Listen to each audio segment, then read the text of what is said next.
सर्वज्ञानी विश्वप्रवक्त्यांची बहीण शोभणाऱ्या महाज्ञानी सुषमा अक्कांनी पुन्हा एकदा आपल्या अकलेचे तारे तोडले। एका वाहिनीला मुलाखत देताना त्या म्हणाल्या की ठाणे हे स्वर्गीय केदार दिघेंचे आहे आणि स्वर्गीय केदार दिघेंच्या सांगण्यावरून राजन विचारेंनी काहीतरी राजीनामा दिला होता वगैरे वगैरे।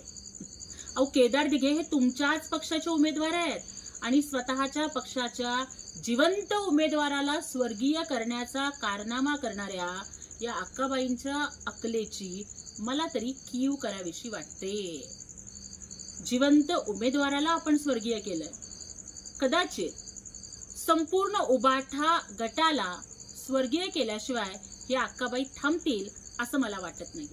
अहो, ठाणे हे धर्मवीर आनंद दिघे साहेबांचं आहे आणि ज्या व्यक्तीला आनंद दिघे साहेबांचं नाव आठवत नाही त्या व्यक्तीला ठाण्यावर, शिवसेनेवर, बाळासाहेबांवर बोलण्याचा अधिकार आहे। ठाणेकर याला माफ करतील आणि शिवसेनेच्या इतिहासाबद्दल या व्यक्तीला किती ज्ञान आहे हे त्यांनी स्वतः दाखवून दिलंय। त्यामुळे अशा व्यक्तीला उपनेता करणाऱ्या महान नेत्यांच्या बुद्धिमत्तेला भावपूर्ण श्रद्धांजली आम्ही आता वाहायची का? देश विदेशातील प्रत्येक घडामोडींचे लाईव्ह अपडेट मिळवण्यासाठी आता साम टीव्हीच्या सर्व सोशल मीडिया प्लॅटफॉर्मला लाईक, फॉलो आणि सबस्क्राईब करा।